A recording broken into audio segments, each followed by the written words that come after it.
Hello, guys. Welcome back. This is the Economist update for April the 7th of 2024. Today I'm going to talk about the Bitcoin halving. What is the Bitcoin halving? Now, let's to start with it. And what is the definition of the halving and why it matters? Why is it important?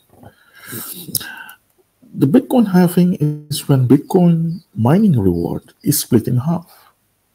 It takes the blockchain network about 4 years to open 210,000 more blocks, a standard set by the blockchain creators to continuously reduce the rate at which the cryptocurrency, at which Bitcoin is being introduced into the network. So every block new Bitcoin is being issued, and every 4 years, at a certain point, after 210,000 blocks, this amount of Bitcoin reward returns in half.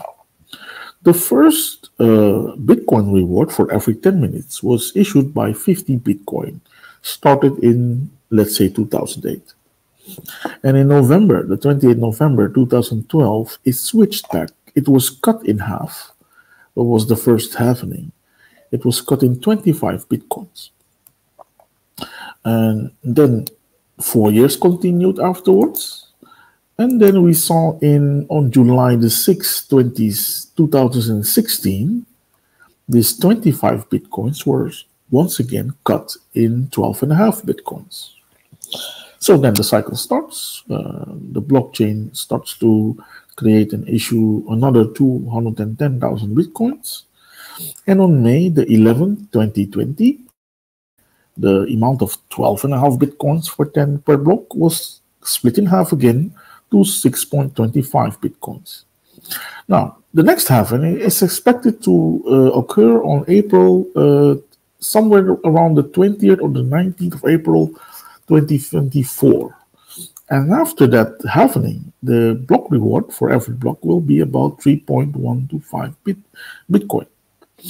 So at this point, we're now in April 7th of 2024. So in just about 13 days, this will be happening. Right now, at this point, about 19.65 million have been issued into circulation. And for the coming years, until the end of the cycle of Bitcoin, the issuance of Bitcoin in about 2140, about 1.35 million Bitcoin will still be issued. So the last part we're into the last part of Bitcoin issuance. To understand the Bitcoin halving, you must first know how the Bitcoin network operates. Bitcoin blockchain technology consists of a network of computers called nodes, and those nodes, they just run the Bitcoin software, and that contains all of the code of Bitcoin with all the instruction set. And it has a complete or partial history. It depends on if it's pruned or not, of all the transactions occurring in the network. So each full node contains of the entire history of all transactions. To approve or to reject a new block transaction, the node instructs to check a set of valid transactions, and therefore it uses for every next block, it uses the result of the previous block that was calculated and found through the Bitcoin network. There's a kind of formula for this. We will go into the depth of this on another podcast. But still, for each transaction is approved by each node within the network. And after all transactions have been approved, the network accepts the existing block and moves on to broadcast for the next block. And this happens every 10 minutes, estimatedly. not exactly, but um, if you add more computers or nodes to the blockchain network, the Bitcoin blockchain, it increases the stability and security. Around last month, there were about 18,830 nodes estimated running the code of Bitcoin Core. Everyone can participate in as to run a node, as long as you have enough storage to download the entire blockchain and history. Now, the basics of Bitcoin mining. Bitcoin mining is the process in which people use computers to mine or mining hardware to participate in the Bitcoin's block reward transaction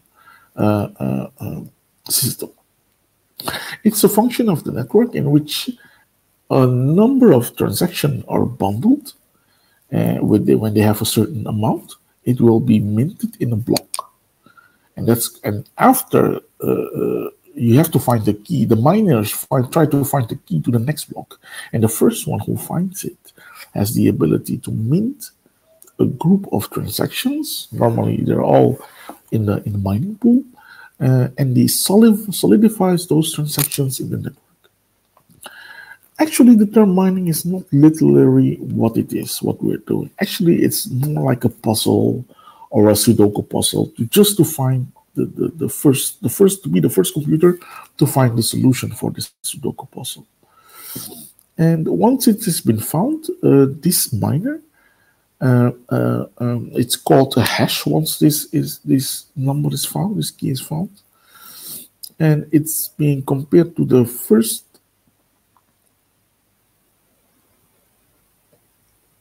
Yeah, it's like the hash is like a hexadecimal number, consists of letters and ciphers. Now, mining, when you find the block, you create it, you fill it with the transactions, and you mint it like it's done, you seal it, and then you start mining for the next one. All those blocks happens after 10 minutes, and all those blocks are connected to the hashes, and that's why they're called the blockchain. What are the effects of the Bitcoin halving? First of all, deflation. One of the key concepts behind the halving rewards is to address inflation or to promote deflation. Inflation is the decrease of the amount of goods to a certain amount of currency. So by introducing deflation, we do something else, the reverse of inflation.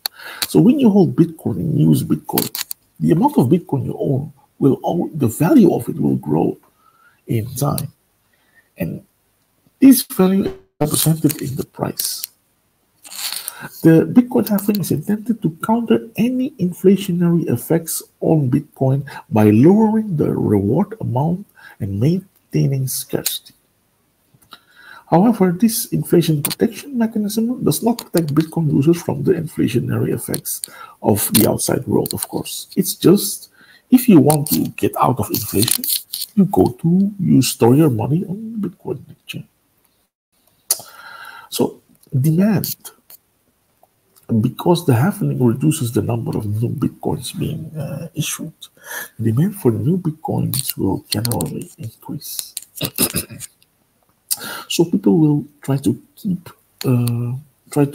get more Bitcoin, in which after the time expires, there will be less on the market. Let's see, at least less new issuance of Bitcoin. Very, very tempting. Saving. Bitcoin is not intended to be an investment product. It's more intended to be something to save and to remove the need for a governing body or a bank or a government to control the flow of transactions. What can you do? What happens when the halving occurs? What just happens is that for every new block being mined, less Bitcoin are being issued into the network. So less Bitcoin are available for that day. Right now, about 900 Bitcoin, new Bitcoins are available in the Bitcoin network every day. After the halving, so after the 20th of April, this amount will be reduced to 450 Bitcoin. So what happens if there, after many amount of years, 2140, no more Bitcoins are left? Uh, the estimation is that in 2040, the last Bitcoin will be mined. However, if the reward is halved every 210,000 blocks, it will get smaller and smaller until one Satoshi is the reward and the total amount circling equals 21 million. One Satoshi is like 100 millionth of Bitcoin. It's the lowest denomination of Bitcoin, but we can keep on splitting those denominations on second and third layers. So on the second layer of Bitcoin, the Lightning layer, you can have milli and also nano Satoshi. So this can continue forever and forever. Bottom line, happening should and will have major implications for the network, especially concerning the people who mine on a daily basis, their investments, the return on investments, and also the daily circulation of Bitcoin. Because we're moving now from 900 Bitcoins per day to 450 Bitcoins per day being, let's say, the new Bitcoin. And if we see what happened to the price since last year, and also the issuance of the ETFs in the United States and more coming up in the rest of the world, I think my estimate is that we will see at least a doubling of the price by now and some extra. So in my simplest estimation, Bitcoin by the end of next year, by November 2025, will be around 200,000 at least. So a doubling from 160 to 140 plus the bonus. So what do you think about this, guys, about the halving? Just let me know in the comments. Like and subscribe. Yes? That's it for now. See you again on the next one. Bye bye.